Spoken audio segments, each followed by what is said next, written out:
Hi friends, welcome to relay 360 tailor. இந்த வீடியோவில் நம்ம என்ன பார்க்க போகிறோம் அப்படின்னா, நிறைய பேர் வந்து என்ன கேட்ட வீடியோ என்ன அப்படின்னா, அக்கா உங்களோட நைட் ரொட்டீன் போடுங்க அப்படிங்கிற மாதிரி கேட்டிருந்தீங்க. அதுக்கான வீடியோ தான் இது இருக்க போகுது. நீங்கள் இந்த சேனலை இப்போ தான் ஃபஸ்ட் டைம் பார்க்குறீங்க அப்படின்னா சப்ஸ்கிரைப் பண்ணிட்டு பாருங்கள். அந்த சேனலில் வர எல்லா வீடியோ உங்களுக்கு ரொம்ப யூஸ்ஃபுல்லாக இருக்கும். வாங்க வீடியோக்குள்ளே போகலாம். நீங்கள் என்ன மிஷினில் உட்காந்து தைக்க ஆரம்பிக்கல அப்படின்னா தச்சுக்கிட்டே வீடியோ பாருங்கள். அப்போ உங்களுக்குமே ப்ளவுஸ் தைச்ச மாதிரி இருக்கும். இந்த வீடியோ வந்து கட்டிங் வீடியோ தான். இதில் வந்து நான் நைட்டு ரொட்டீன், அதாவது நைட்டு எப்போவுமே நான் என்னோட வேலை என்ன அப்படின்னா, அடுத்த நாள் நான் காலையில் என்ன தைக்க போகிறேன் அப்படிங்கிறத பிளான் பண்ணிவிட்டு அதை ஃபுல்லாமே கட் பண்ணி வச்சுருவேன். அதுக்கான தேவையான நூல் எல்லாமே எடுத்து வச்சுட்டு தூங்க போவேன். அப்போ தான் காலையில் எழுந்திரிச்சு எனக்கு தைக்கிறதுக்கு கொஞ்சம் ஈஸியாக இருக்கும் அப்படிங்கிற மாதிரி. இது வந்து என்னோட பழக்கம். கொஞ்சம் யாருமே எனக்கு வந்து இது சொல்லித்தரல. நான் ட்ரை பண்ணி பார்த்தேன். எனக்கு வந்து இது வந்து ஈஸியாக இருந்துச்சு. அதனால் இதை ட்ரை பண்ணுறேன். நீங்களுமே வந்து உடனே கட் பண்ணி தைக்கிறீங்களா? அதாவது கட் பண்ணிவிட்டு கொஞ்சம் நேரம் கழிச்சு தைச்சிட்டு அதுக்கப்புறம் திரும்ப கட் பண்ணி திரும்ப ஒரு ப்ளவுஸ் தைக்கிறீங்களா? இந்த மாதிரி கட் பண்ணும்போது நமக்கு கொஞ்சம் டைம் லேட் ஆகிற மாதிரி இருக்கும். இது வந்து மொத்தமாக நம்ம கட் பண்ணி எடுத்துட்டோம் அப்படின்னா தைக்கிறது கொஞ்சம் ஈஸியாக இருக்கும். அதனால் இந்த மாடலுமே ட்ரை பண்ணி பாருங்கள். உங்களுக்கு ஈஸியாக இருக்கும். ஃபஸ்ட்டு நிறைய பேர் வந்து நினைப்பீங்க, அக்கா வீடியோவே போடலை ஒரு வாரமா அப்படிங்கிற மாதிரி. என்ன ரீசன் அப்படின்னா, என் பொண்ணுக்கு வந்து லீவ் விட்டாங்க. உங்கள் குழந்தைங்களுக்குமே லீவ் விட்டுருப்பாங்க. ப்ளவுஸ் தைக்கிறதுக்குமே நிறைய இருக்குது. தைக்கலையா அப்படின்னு கேட்டால் கண்டிப்பாக இல்லை, தைச்சிட்டு தான் இருக்கேன். ஆனாலுமே வந்து என் பொண்ணு என்ன சொல்லிட்டா அப்படின்னா, 6 மணி வரைக்கும் நீங்கள் தைச்சிக்கோங்கம்மா, அதுக்கப்புறம் என்னை வெளியே கூட்டிகிட்டு போங்க, வீட்டிலே இருக்க போர் அடிக்கு அப்படிங்கிற மாதிரி சொல்லியிருந்தா. சும்மா வந்து வெளியில் ஒரு பார்க் கூட்டு போகிறது, இல்லை வந்து ஒரு கிரவுண்டு கூட்டு போகிறது, கோயிலுக்கு கூட்டு போகிறது, இந்த மாதிரி சும்மா வந்து ஒரு 6 மணிக்கு மேலே அவளை கூட்டிகிட்டு வெளியில் போயிட்டு வருவேன். அதனால என்னால் வீடியோ எடுக்கவும் முடியல, போஸ்ட் பண்ணவும் முடியல. உங்களுக்குமே லீவெல்லாம் எப்படி இருக்குது? குழந்தைங்களையும் வச்சுட்டு தைக்கிறதுக்கு உங்களுக்கு டைம் பத்துதா அப்படிங்கிறதுமே கண்டிப்பாக கீழே கமெண்ட் பண்ணுங்கள். ஏன்னா பிள்ளைங்களை வச்சுக்கிட்டே வந்து தைக்கிறது கொஞ்சம் வந்து கஷ்டம்தான். ஏன்னா நம்ம வந்து 3 நேரமும் சமைக்கிற மாதிரி தான் இருக்கும். லீவ் அப்படிங்கிறதுனால நம்ம வீட்டில் வந்து அந்தந்த டைமில் வந்து சமைப்போம். இன்னொன்று, வீட்டில் மற்ற நாளை விட வீட்டில் இருக்கிறாங்க பிள்ளைங்க அப்படின்னா கண்டிப்பாக நமக்கு வேலையுமே அதிகமாக இருக்கும். அதையும் மேனேஜ் பண்ணி தைக்கிறது எப்படி அப்படிங்கிறதுமே இந்த வீடியோ இருக்க போகுது. ஃபஸ்ட்டு வந்து நான் அந்த ப்ளவுஸை வந்து கட் பண்ணுறேன், ஒரு ப்ளவுஸை. அதில் வந்து நான் என்ன பண்ணுறேன் அப்படின்னா, ஃபஸ்ட்டு எப்போவுமே வந்து என்னோடய கட்டிங்கில் கை தான் நான் கட் பண்ணி எடுப்பேன். கை கட் பண்ணி எடுத்ததுக்கப்புறம் மீதி கிளாத்தை வச்சு தான் பேக்கு, ஃப்ரண்ட்டு, பட்டி எல்லாமே கட் பண்ணுறது.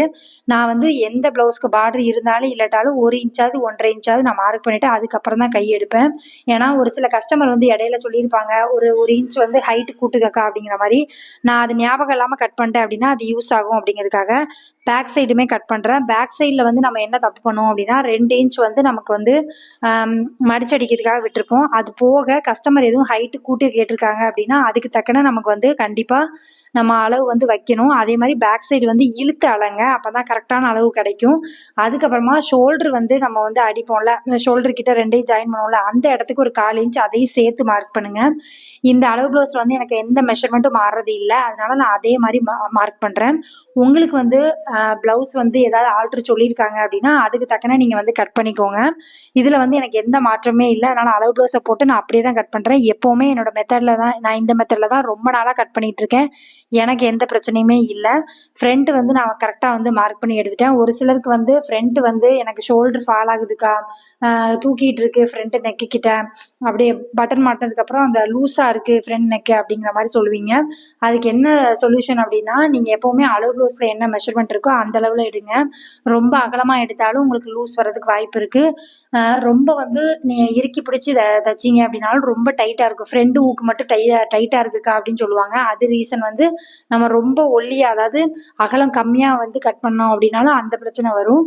அதுக்கப்புறமா நீங்கள் வந்து ஆம்கோலில் பார்க்க வேண்டிய விஷயம் என்ன அப்படின்னா, ஆம்கோல் வந்து நம்ம அளவு ப்ளவுஸில் 5.25 இருக்குது அப்படின்னா 5.5 இன்ச் வைக்கணும். ஏன் அப்படின்னா, நம்ம ஷோல்டர் வந்து ஜாயின் பண்ணுவோம். ஷோல்டர் ஜாயின் பண்ணுறதுக்கு ஒரு 1/4 இன்ச் எக்ஸ்ட்ரா தான் வைக்கணும். அப்படிங்கும்போது நீங்கள் கரெக்டாக இருக்கும் நீங்கள் தைக்கும்போது. அதை வந்து கரெக்டாக பாருங்கள். இப்போ வந்து நான் ஃப்ரண்ட்டு தான் கட் பண்ணுறேன். ஆம்கோல் கட் பண்ணிட்டு ஃப்ரண்ட்டு நெக்கு, அப்புறம் அந்த டாட் பிடிக்கிற இடம் எல்லாமே கட் பண்ணி எடுத்தாச்சு. இப்போ நெக்குமே வந்து எனக்கு இதே மாதிரி மெஷர்மெண்ட் தான், அதனால நான் பேக் சைடு அப்படியே போட்டு நான் வரைஞ்சி கட் பண்ணுறேன். நீங்களுமே வந்து உங்கள் ப்ளவுஸில் ஏதாவது ஆல்ட்ரு சொல்லியிருக்காங்க அப்படின்னா அதுக்கு தக்கன நீங்கள் வந்து மாற்றிக்கோங்க. நெக்கு மேலே ஏற்ற சொன்னாங்க அப்படின்னா மேலே ஏற்றிக்கோங்க, இல்லை இறக்க சொல்லியிருக்காங்க அப்படின்னா 1/4 இன்ச் இறக்கிக்கோங்க. அது வந்து உங்கள் கஸ்டமர் சொல்கிறத வச்சு தான் நீங்கள் மார்க் பண்ணணும். இப்போ வந்து லைனிங் தான் நமக்கு கரெக்டான அளவு. இதை வச்சு தான் நம்ம வந்து மெயின் ஃபேப்ரிக்கை வந்து கட் பண்ண போகிறோம். இதில் வந்து நான் வந்து ஊக்குப்பட்டி, வீப்பட்டி, அதுக்கப்புறமா பட்டி அதை தைக்கிறது எல்லாமே வந்து ரெடி பண்ணி வச்சுருவேன். கட் பண்ணுறது அப்படின்னா என்ன அர்த்தம் அப்படின்னா, எல்லாமே ப்ராப்பராக கட் பண்ணி வைக்கிறது தான். நான் அங்கங்கே கட் பண்ணி வச்சுருப்பேன்க்கா, பட்டிலாம் நான் மிஷின் கிட்ட போய் தைப்பேன், கட் பண்ணிக்கிடுவேன் அப்படின்னு சொல்கிறவங்க கண்டிப்பாக உங்களுக்கு லேட் ஆகும். ஒரு அரை மணி நேரத்தில் தைக்கணும் அப்படின்னு நினைக்கிறீங்க ஒரு ப்ளவுஸை அப்படின்னா கண்டிப்பாக கட்டிங்கில் எல்லா கட்டிங் அதாவது எந்த பீஸு எத்தனை வேணுங்கிற முதற்கொண்டு எல்லாமே ப்ராப்பராக கட் பண்ணி நீங்கள் ப்ளவுஸோட அளவு ப்ளவுஸோட வச்சிட்டிங்க அப்படின்னா எடுத்து தைக்கும் போது நமக்கு ரொம்ப ஈஸியாக இருக்கும். நிறைய பேர் வந்து ரொம்ப நேரம் மிஷினில் உட்காடுறேங்க்கா, எனக்கு வந்து முடியல, எனக்கு வந்து டைம் பத்த மாட்டேங்குது அப்படின்னு சொல்கிறவங்க பண்ணுற தப்பு இதுதான். நீங்கள் எப்போவுமே வந்து கட் பண்ணுறீங்க அப்படின்னா ஃபுல்லாக கட் பண்ணிவிட்டு, அதாவது ப்ராப்பராக எல்லாமே நான் கட் பண்ணி எடுத்துட்டேன், ஒரு கைக்கு வந்து ஒட்டு போடுற மாதிரி இருக்குது அப்படின்னா கூட அந்த பீஸையும் நான் கட் பண்ணி எடுத்துகிட்டு தான் நீங்கள் மிஷினில் உட்காரணும். அப்போ தான் உங்களுக்கு வந்து ப்ளவுஸ் சீக்கிரமாக முடியும். இன்னொன்று என்ன அப்படின்னா, நீங்கள் வந்து சீக்கிரமாக தைக்கணும்னு நினைக்கிறீங்க அப்படின்னா இந்த வேலையெல்லாம் முந்தின நாள் நைட்டே பண்ணிட்டீங்க அப்படின்னா இன்னுமே உங்களுக்கு ரொம்ப ஈஸியாக இருக்கும். நீங்கள் இது வரைக்கும் ட்ரை பண்ணலக்கா, இவ்வளோ நாள் நான் பகலில் தான் கட் பண்ணி வெட்டிட்டு தச்சிட்டு இருக்கேன், 2 ப்ளவுஸ் கட் பண்ணுவேன், 2 ப்ளவுஸ் தைப்பேன், அதுக்கப்புறம் 2 இப்படி தான்க்கா நான் பண்ணுவேன் அப்படின்னு சொல்கிறவங்க கண்டிப்பாக முந்தின நாளே வந்து கட் பண்ணி பாருங்கள், உங்களுக்கு ரொம்ப ஈஸியாக இருக்கும். இன்னொன்று, இந்த ஒரு வாரமாக வந்து நம்ம சேனலில் வந்து வீடியோ வர்றதில்ல. ஏன் அப்படின்னா நம்ம வந்து வீடியோ எடுக்க முடியல, அதனால தான் என்னால் வர முடியல. இன்னொன்று, நிறைய ப்ளவுஸ் வந்து எனக்கு பெண்டிங் இருக்குதுன்னு சொல்லியிருந்தேன் போன வீடியோவிலே. அது எல்லாமே ஆல்மோஸ்ட் கொஞ்சம் வந்து கட் பண்ணி தச்சுட்டேன். ஏன்னா அந்த வேலை நடந்துட்டதுனால தான் என்னால் வந்து வீடியோவும் எடுக்க முடியல. நீங்களுமே வந்து தச்சிட்டு இருக்கீங்களா, இல்லை ஊருக்கு எங்கேயும் போயிட்டீங்களா, அம்மா வீட்டுக்கு இல்லை மாமியார் வீட்டுக்கு, இல்லை வெளியில் எங்கேயாவது ஊருக்கு டூருக்கு அந்த மாதிரி போயிருக்கீங்களா அப்படிங்கிறதுமே கண்டிப்பாக கீழே கமெண்ட் பண்ணுங்கள். பார்க்கும்போது நானும் தெரிஞ்சுக்கிறேன். நமக்கு வந்து எப்போவுமே வந்து இந்த டைம் வந்து யூனிஃபார்ம் ஆர்டர்லாம் வர ஆரம்பிக்கும். அதனால் கையில் இருக்க ப்ளவுஸ் எல்லாமே கட் பண்ணி வச்சாதான் நமக்கு யூனிஃபார்ம் தைக்கும்போது கொஞ்சம் ஈஸியாக இருக்கும். அதனால தான் நான் கையில் இருக்க ப்ளவுஸ் எல்லாமே கொஞ்சம் வேகமாக தச்சிட்ருக்கேன். கிடைக்கிற வாய்ப்பை வந்து பயன்படுத்தி நான் வந்து தச்சிட்டு தான் இருக்கேன். டெய்லியுமே எனக்கு அவசரமான ப்ளவுஸ்லாம் வரதான் செய்யுது. எனக்கு வந்து அந்த ப்ளவுஸ்லாம் தைக்கிறதுக்கு ரீசன் என்ன அப்படின்னா, இப்போ ஸ்கூல் திறந்ததுக்கப்புறம் நிறைய செலவு இருக்குது. யூனிஃபார்ம் எடுக்கணும், அப்புறம் ஷூ எடுக்கணும், பேக் எடுக்கணும், லஞ்ச் பேக் எடுக்கணும், பிள்ளைங்களுக்கு லஞ்ச் டவல் எடுக்கணும், இந்த மாதிரி நிறைய செலவு இருக்குது. அப்படிங்கும்போது நம்ம கொஞ்சம் வந்து உட்காந்து தைக்க ஆரம்பித்தோம் அப்படின்னா நமக்கு காசு கிடைக்கும். அதை வச்சு நம்மளால் முடிஞ்சது நம்ம குழந்தைங்களுக்கு வாங்கி கொடுக்க முடியும், நம்ம வீட்டுக்குமே நம்ம சப்போர்ட் பண்ணி இருக்க முடியும். அதனால தான் நான் எப்போவுமே சொல்லுவேன், நீங்கள் வந்து கிடைக்கிற டைமை வந்து பயன்படுத்தி தைச்சிக்கோங்க அப்படிங்கிறது. நிறைய டெய்லர்ஸ் வந்து வீட்டில் இருந்து தைக்கிறவங்க இந்த லீவுக்கெலாம் ஊருக்கே போகிறது கிடையாது. ஒரு வாரமோ இல்லை 4 நாளோ தான் போவாங்க.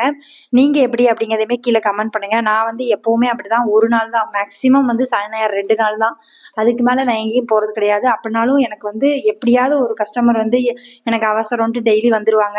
அதனால் தைக்கிற மாதிரி தான் இருக்குது. உங்களுக்குமே வந்து ஆர்டர் வர மாட்டேங்குக்கா, நிறைய ப்ளவுஸ் வந்து தைக்கணும்னு நினைக்கிறேன், எனக்கு ஆர்டர் வரதுக்கு நான் என்ன பண்ணணும் அப்படின்னு கேட்குறவங்க கண்டிப்பாக வந்து நீங்கள் தைக்கிறது நிறைய பேருக்கு வந்து சொல்லுங்கள்.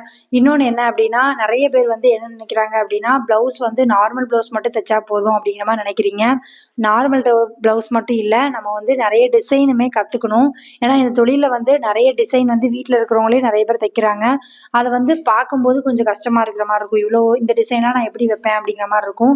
நீங்கள் பழகிட்டீங்கன்னா கொஞ்சம் ஈஸியாக இருக்கும். அதனால் கண்டிப்பாக வந்து நான் இது தைக்க மாட்டேன், அது தைக்க மாட்டேன்னு சொல்லாமல் எல்லாமே தச்சு பழகுங்க, அதான் நல்லது. அதே மாதிரி நீங்கள் வந்து எப்போ கொடுத்தாலுமே நம்ம தைக்கிற மாதிரி அவைலபிளாக இருந்தாலே நிறைய பேர் வந்து வரதான் செய்வாங்க. நிறைய கஸ்டமர் வந்து என்கிட்ட புதுசாக வர கஸ்டமரே சொல்கிறது, இப்போ வரைக்கும் சொல்கிறது என்ன அப்படின்னா, அக்கா அந்த பொண்ணுகிட்ட நான் 1 மாதமாக கொடுத்துருக்கேன்க்கா, இன்னுமே தைக்கலன்ட்டு, அதனால தான் வாங்கிட்டு வந்து உங்கள்கிட்ட கொடுத்தேன், நீங்களாவது 2 நாளில் தைச்சு தாங்கக்கா அப்படிங்கிறது. இந்த மாதிரி ஒரு வேர்டு வந்து ஒரு கஸ்டமர்ட்டேருந்து உங்கள் கஸ்டமர்ட்டேருந்து வந்துச்சு அப்படின்னாலே அவங்களுக்கு வந்து நிறைய ஆர்டர் வந்து வராமல் போகும். அதனால் நீங்கள் அதில் கவனமாக இருங்க. இன்னொன்று என்ன அப்படின்னா, நிறைய பேர் சொல்லுவீங்க, அக்கா எங்களுக்கும் வீட்டில் வேலை இருக்கலாக்கா, அதையும் பார்க்க வேண்டியது இருக்குது அப்படின்னு. வீட்டில் என்னதான் வேலை இருந்தாலும் நைட்டு உட்காந்து முழிச்சிருந்தனாலும் தைச்சு கொடுத்துருங்க. ஏன்னா இது நம்ம தொழில், இதில் நிறைய பேர் வந்தால் மட்டும்தான் நமக்கு வந்து நிறைய ஆர்டர் வர ஆரம்பிக்கும். நீங்கள் ஒரு கஸ்டமரை பார்க்காம அந்த ஒரு கஸ்டமரால் 10 கஸ்டமரை உருவாக்க முடியும். அவங்க தான் போய் 4 பேர்ட்டு நம்மளை ரெக்கமெண்ட் பண்ணுவாங்க. அதனால் கஸ்டமர்கிட்ட நம்ம பேசுகிற முறை, அவங்க கொடுக்குற டைமில் நம்ம கரெக்டாக கொடுக்குறது, இந்த மாதிரி விஷயங்களை கரெக்டாக ஃபாலோ பண்ணிட்டீங்க அப்படின்னாலே உங்கள்கிட்ட கண்டிப்பாக ஆர்டர் வந்துகிட்டே தான் இருக்கும். எனக்கு தெரிஞ்சு நான் இந்த 2 விஷயம் தான் ஃபாலோ பண்ணுறேன். நான் எந்த வீட்லேயுமே போய் எனக்கு தைக்க கொடுங்க, நான் தைக்கிறேன் அப்படிங்கிற மாதிரி கேட்டதே கிடையாது. இத்தனைக்கும் நான் ஒரு வாடகை வீட்டிலேருந்து இன்னொரு தெருவுக்குமே வந்துட்டேன். அப்போவுமே என்கிட்ட ரெகுலராக அந்த கஸ்டமர் கொடுக்கறதுக்கு ரீசன் என்ன அப்படின்னா, அந்த பொண்ணு கொடுத்தா கரெக்டாக கொடுத்துருவான். அதுக்காக எப்போவுமே என்னோட ரெகுலர் கஸ்டமர் எல்லாருமே வந்து கரெக்ட் டயத்துக்கு தான் கொடுப்பாங்களா, முந்தின நாள் கொடுத்துட்டு காலையில் வாங்குவாங்களான்னு கேட்டால் கிடையாது. ஒரு எமர்ஜென்சி டைம் அவங்களுமே கேட்பாங்க, நம்மளுமே கொடுப்போம். மற்றபடிக்கு மற்றவங்களாம் வந்து மேக்ஸிமம் 4 ப்ளவுஸ் 5 ப்ளவுஸ் கொடுப்பாங்க, ஒரு வாரம் டைம் கொடுப்பாங்க, 4 நாள் டைம் கொடுப்பாங்க, அப்படி தான் நம்ம தைக்கிற மாதிரி இருக்கும். அதே மாதிரி காசு விஷயத்துலையுமே கரெக்டாக இருங்க. நிறைய டெய்லர்ஸ் தப்பு பண்ணுறது அதான். நிறைய வந்து வீட்டில் இருக்க தைக்கிற டெய்லர்ஸ் வந்து காசு வந்து நிறைய கடன் கொடுக்கறது, ஒரு லிமிட்டுக்கு மேலே கடன் கொடுக்காதீங்க. அது உங்களுக்கு தான் ஆபத்தாகும். ஏன்னா நம்ம ஓயாமல் ரூபா கேட்டோம் அப்படின்னாலே நம்ம மேலே ஏதாவது ஒரு குறை சொல்லுவாங்க. நீங்கள் அதை அனுபவிச்சிருக்கீங்களா அப்படிங்கிறதுமே சொல்லுங்கள். நிறைய கஸ்டமர் வந்து இப்போ 500 ஆயிட்டுக்கா, ஏக்கா எனக்கு ஒரு 300 கொடுங்க, நிறைய அமௌண்ட் ஆயிட்டு அப்படின்னு சொன்னோம் அப்படின்னா, நீ என்னப்பா தைச்சிருக்க, லூஸாக இருக்குது பார்த்துக்கோ, இந்த இடமே டைட்டாகவே இல்லை, எல்லாரும் கேட்குறாங்க ஏன் இப்படி லூஸாக போட்டிருக்கேன்னு அந்த மாதிரிலாம் பேசுவாங்க. இந்த மாதிரி கஸ்டமருமே நீங்கள் பார்த்துருக்கீங்களா அப்படிங்கிறத சொல்லுங்கள். அப்படி கஸ்டமருக்கு திரும்ப நீங்கள் தைக்காதீங்க. ஏன்னா நம்ம நிறைய பேர் வந்து என்ன நினைப்பாங்கன்னா, காசு கேட்டோம் அப்படின்னா ஏதாவது ஒரு குறை சொல்கிறது, அந்த மாதிரி இருக்கவங்ககிட்ட நீங்கள் அவாய்ட் பண்ணிக்கோங்க, அதான் நல்லது. ஏன்னா இந்த மாதிரி கஸ்டமரால் நமக்கு நெகட்டிவ் தான் ஆகும். ஏன்னா அவங்க வந்து நம்ம காசு கேட்டால் நம்ம வந்து நம்ம தப்பு பண்ணுறோன்னு சொல்லுவாங்க. மற்றபடிக்கு வெளியில் போய் பார்த்தீங்க அப்படின்னா ப்ளவுஸ் நல்லா இருக்குன்னு எல்லாரும் சொன்னாங்கக்கா அப்படிம்பாங்க. அதனால அதில் கொஞ்சம் ஜாக்கிரதையாக இருங்க. ஏன்னா இந்த மாதிரி கஸ்டமர் சொல்கிறது எதையுமே நீங்கள் காதில் வாங்கிக்காதீங்க. ஏன்னா அவங்க வந்து நீங்கள் காசு கேட்டதுனால தான் இந்த மாதிரி பேசுகிறவங்களாம் இருப்பாங்க. மற்றபடிக்கு நீங்கள் ஒரு சின்ன சின்ன மிஸ்டேக் வருதுன்னு சொல்கிறாங்க அப்படின்னா அதை கரெக்ட் பண்ணிக்கோங்க. காசு நீங்கள் ரொம்ப வந்து கடன் கொடுத்து பழகிட்டீங்க அப்படின்னா உங்களை வந்து காப்பாற்றவே முடியாது. அதனால் மேக்ஸிமம் இனிமேல் வர்ற கஸ்டமரையாவது நம்ம காசு கொடுத்துட்டு தைங்க அப்படிங்கிற மாதிரி சொல்லுங்கள். ஒன்றும் தப்பு கிடையாது. நம்ம செய்கிற வேலைக்கு தான் வந்து நம்ம அமௌண்ட் வாங்குகிறோம். அதுக்கும் பயப்படாமல் நீங்கள் கேட்டு பழகுங்க. Thank you friends. இவ்வளோ வீடியோ பார்த்ததுக்கு ரொம்ப நன்றி. இந்த வீடியோ வந்து உங்களுக்கு பிடிச்சிருக்குன்னு நினைக்கிறேன். பிடிச்சிருக்கு அப்படின்னா லைக் பண்ணுங்கள், கமெண்ட் பண்ணுங்கள், ஷேர் பண்ணுங்கள். இந்த மாதிரி வீடியோ வேணும் அப்படின்னாலும் கீழே கமெண்ட் பண்ணுங்கள். Thank you friends. இவ்வளோ வீடியோ பார்த்ததுக்கு